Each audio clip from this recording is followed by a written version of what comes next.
नारायणसमारम्भां श्रीशङ्कराचार्यमध्यमाम् अस्मदाचार्यपर्यन्तां वन्दे श्रीगुरुपरम्परां। वन्दे भार्गवं रामं जामदग्न्यं महाबलं रेणुकानन्दनं वीरं परशुरामं नमाम्यहम्। तपः स्वाध्याय निरतं तपस्वी वाग्विदाम्बरम। इस युक्ति को चरितार्थ करने वाले अनंत श्री विभूषित कर्मकांड जगत में दे दीप्यमान प्रचंड मार्तंड भगवान सूर्य के समान ओजस्वी तेजस्वी परम मनस्वी भगवान दुर्वासा आश्रम पीठाधीश्वर परम पूज्य गुरु जी महाराज के सामने हम उपस्थित हुए हैं। विषय चल ही रहा है भगवान वाल्मीकि को लेकर के। लोग तरह तरह की बातें बहुत दिनों से गुरु जी के माध्यम से व्हाट्सएप पर मैसेज करके लोग लिख रहे हैं कि महर्षि वाल्मीकि वही वाल्मीकि हैं जिन्होंने मरा जप किया है, जबकि सारे प्रमाण इसके विरोध में मिल रहे हैं और गुरुजी लगातार प्रमाण लोगों को दे रहे हैं और लोग समझ भी रहे हैं, जान भी रहे हैं। उसी को लेकर के अध्यात्म रामायण की कथा है कि उसमें लिखा है गुरुजी की महर्षि वाल्मीकि जो है वो मरा जप करते थे। तो हम ये जानना चाहते हैं कि अध्यात्म रामायण किसने लिखी सर्वप्रथम ये, और उसकी प्रामाणिकता क्या है। क्या उसके प्रमाण को मान करके महर्षि वाल्मीकि को ये मान लिया जाएगा कि वो चोर डकैत पापी थे, और अध्यात्म रामायण की क्या सब बातें मान्य हैं, पुराने विद्वानों ने क्या कुछ कहा है, यह सब आप बताने की कृपा करें। और यह भी बताएं साथ साथ कि जो वाल्मीकि जी का चरित्र है, जो विद्वानों ने इनके विषय में कहा है, उसको आप पूरा अपने विद्वता की प्रखर शैली में पूरा गुरुजी समाधान करें। क्योंकि ये लगातार लोग सब जितने भी कथावाचक हैं बड़े बड़े यही कहते हैं कि वो मरा जप किए, मरा जप किए। तो मरा जप में इतनी शक्ति है और वह जप आज बंद हो गया है, तो उसको भी विद्वानों को आगे बढ़ाना चाहिए। और इस पर अयोध्या के विद्वानों ने क्या कहा है, नागेश भट्ट जी ने क्या कहा, आप सब बता रहे हैं, लेकिन फिर भी लोग नहीं समझ रहे हैं। तो एक निर्णयात्मक आप जो है निर्णय गुरुजी प्रदान करें। परम पूज्य गुरु। शिवा शिवाभ्यां नमः। यह जो श्री वाल्मीकि जी के विषय में जो ये विवाद चल रहा है, उस विषय में बताना चाहता हूँ कि अध्यात्म रामायण की प्राचीनता पर संदेह है। आगे मैं चर्चा करूँगा। ये मैं स्वतः नहीं कह रहा हूँ, यहाँ के जो अयोध्या के उद्भट विद्वान श्री बैजनाथ द्विवेदी जी, जो राजगोपाल संस्कृत महाविद्यालय के प्राचार्य थे, जिनकी महिमा काशी में भी गाई जाती है, उन्होंने ये वचन कहा है और कहा है कि सबसे बड़ी बात वो अध्यात्म रामायण की जो प्राचीनता पर संदेह है, उसका एक कारण, कई कारण, एक कारण ये है कि मरेति जप सर्वधा, ये हिंदी भाषा का शब्द है। तो पहले हम बता ही चुके हैं, मरा शब्द जो है घोड़ा मरा, बैल मरा, हाथी मरा, ये मरा हिंदी भाषा का शब्द है, खड़ी बोली का शब्द है। ये शब्द उसमें प्रयुक्त हुआ है, एक कारण ये हो गया। दूसरा ये है कि शिव वक्ता हैं, शिव वक्तित्व, पार्वती का स्तोत्रित्व, ये तो लगभग बहुत कथाओं में आया है। शंकर जी वक्ता हैं और पार्वती जी श्रोत्री। तो लेकिन उसका हर ग्रंथ का कोई कर्ता होता है। इसका कर्ता कौन है? इस ग्रंथ के कर्ता का नाम का कहीं निर्देश नहीं। किसने इसको लिखा? जिसने लिखा बड़ी चतुराई से लिखा और अपना नाम नहीं दिया। तो इस प्रकार से इससे और आगे की बात है कि कुछ लोग ऐसा मानते हैं कि ब्रह्मांड पुराण का एक खिल भाग है। तो अगर ब्रह्मांड पुराण का खिल भाग इसको मान लिया जाए तो मरा शब्द जो है वो बाधित हो जाता है। मरा शब्द उसमें आ गया, इसलिए ब्रह्मांड पुराण का खिल भाग नहीं माना जा सकता है। और चौथी बात क्या है कि मरा उपदेश की घटना संभव है कि ऋषियों के द्वारा इतना पवित्र, जब अभी हम बता ही चुके हैं कि जब उनका अंतःकरण मुनियों के दर्शन से शुद्ध हो गया था और उनके अंदर वैराग्य आ गया था, जब परिवार वालों ने कहा कि हम लोग आपके पाप में भागी नहीं, तो ऐसी स्थिति में राम मंत्र क्यों नहीं दिया जा सकता था? मरा क्यों दिया गया? तो इस प्रकार से ये भी संदेह के दायरे में है। आगे की बात ये है कि ये पंडित श्री पंडित वेदनाथ द्विवेदी जी गुरु जी ने लिखा है कि सन 1964 में हिंदू इलेक्ट्रिक प्रेस द्वारा प्रकाशित एक प्रश्नोत्तर माला ग्रंथ है।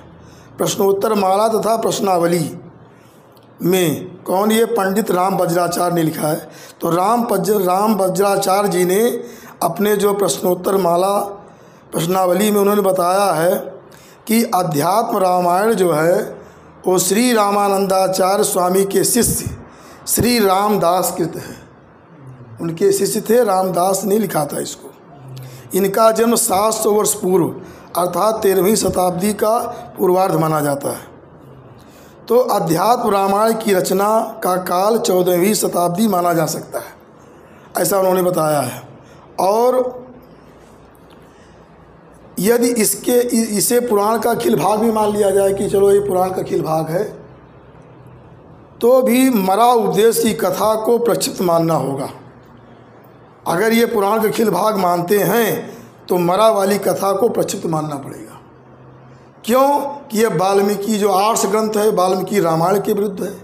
जो वाल्मीकि जी स्वतः अपना परिचय दे रहे उसके विरुद्ध है। ना स्मराम अनितम वाक्यम, मुझे स्मरण नहीं मैं कभी झूठ बोला हूँ। मनसा कर्मणा वाचा भूतपूर्व न किल विषम, मन से वाणी से कर्म से कभी भूतपूर्व मैंने कोई पाप नहीं किया। इसका विरोध हो जाएगा, इसका विरोध हो जाएगा अगर मरा की अगर बात मानते हैं। या तो इस कथा को प्रचित मान करके आप जोड़ दीजिए उसमें, चलो ब्रह्म पुराण का खिल भाग मान लिया जाए। इस प्रकार से ये घटना जो है मरा जो शब्दोपदेश है ये श्री राम कालिक घटना कभी नहीं हो सकती। ये बाद में लिखी गई। राम जी के समय मरा शब्द का प्रयोग नहीं होता था, वहाँ हिंदी थी नहीं उस समय, कैसे मरा उपयोग होगा? तो राम जी के समय की घटना है ये नहीं है, कैसे इसको माना जा सकता है? अब वाल्मीकि देखिए रामायण पढ़िए सुनो तो पता चलेगा राम जी के समय का है। तो ये वाल्मीकि रामायण जो आज उसके विरुद्ध है, महाभारत के विरुद्ध है। तो इस प्रकार से ये कैसे इसको माना जाए कि ये जो है ये मरा शब्द जो है जो इसको कैसे प्राचीन ग्रंथ माना जा सकता है? तो इस प्रकार से मैं ये बताना चाहता हूँ कि अध्यात्म रामायण में भगवत भक्ति के विषय में, आत्मानुसंधान के विषय में अत्यंत उपयुक्त बातें बताई गई, बहुत सुंदर है। लेकिन जो चीज़ें गलत बताई गई हैं वो गलत हैं। इसे मरा जो है वो मरा में कोनो उपाय नहीं, ना मरा में कोई विभक्ति लगा सकते हैं और कहीं कोई व्यक्ति लगा सकते हैं मरा में, भाई रामाय रमा। और उसमें हम बता ही चुके हैं कि हे वो जो हिंस को सिंह करते थे वो गुरु जी कैसे? तो हिंस सिंह वो उसमें ग्रंथों में बताया गया है कि ये यहाँ पर हिंस बना, वहाँ इसकी कहीं कोई चर्चा नहीं। लेकिन हमसे कहे कि निरुक्त में लिखा हुआ, निरुक्त में उसकी चर्चा है। हम कहें कहाँ पर लिखा, थोड़ा हमको फोटो कापी करके भेजिए। अभी ये इस चैनल में था कौन, ये जो चैनल नहीं वो एक ग्रुप है शास्त्राध्ययन विमर्श, उसमें एक विद्वान बोले कहीं कि उसमें लिखा। हमने कहा उसको उदाहरण दीजिए हमको।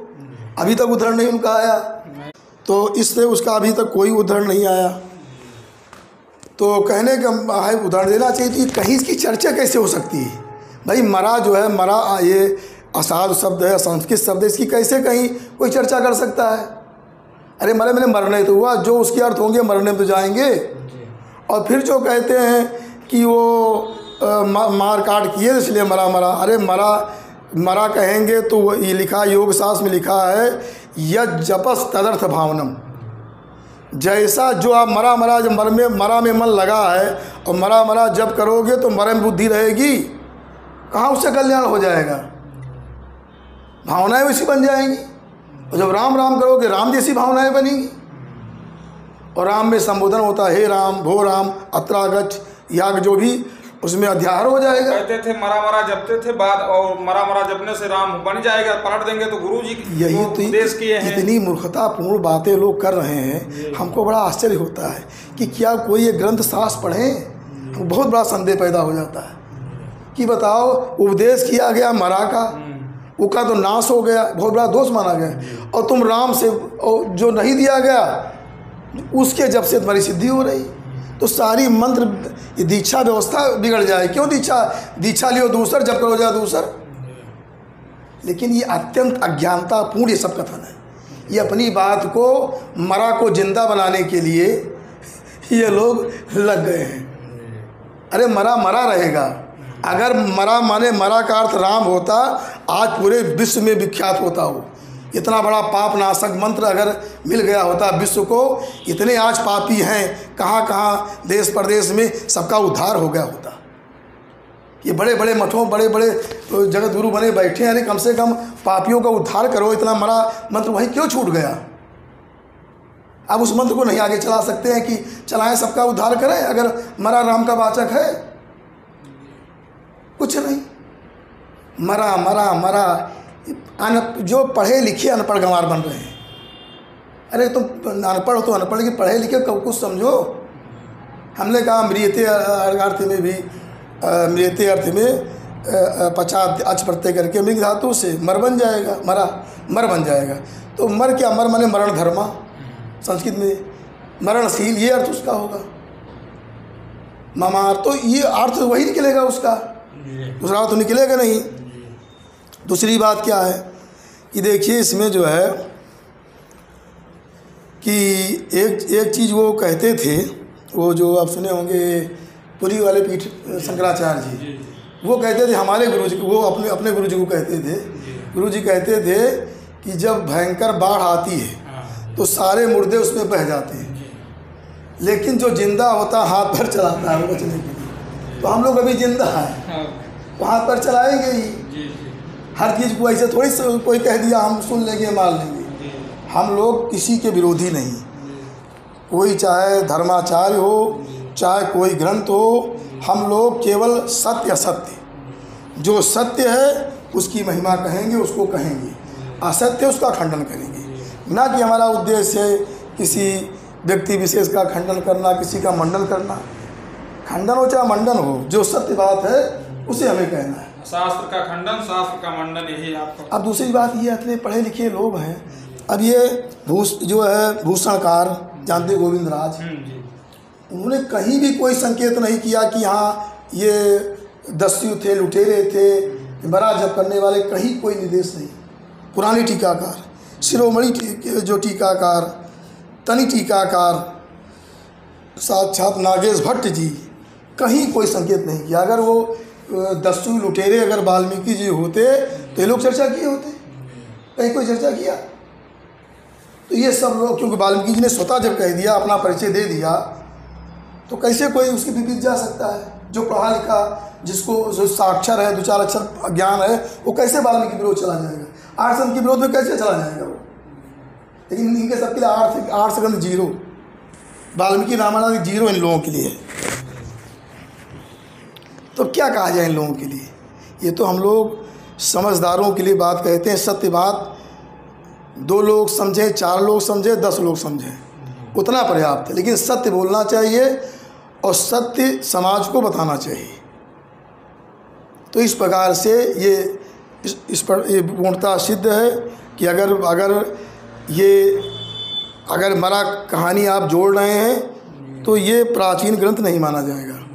जो हम बताए हैं कि वही 14वीं शताब्दी का ये माना जाएगा ग्रंथ, क्योंकि मरा पहले था, राम जी के समय तो मरा शब्द था नहीं।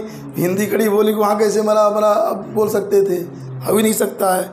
यदि इस कथा को प्रक्षिप्त मान लें तब तो भाई चलो पुराण में जो पौराणिक मान लो चला।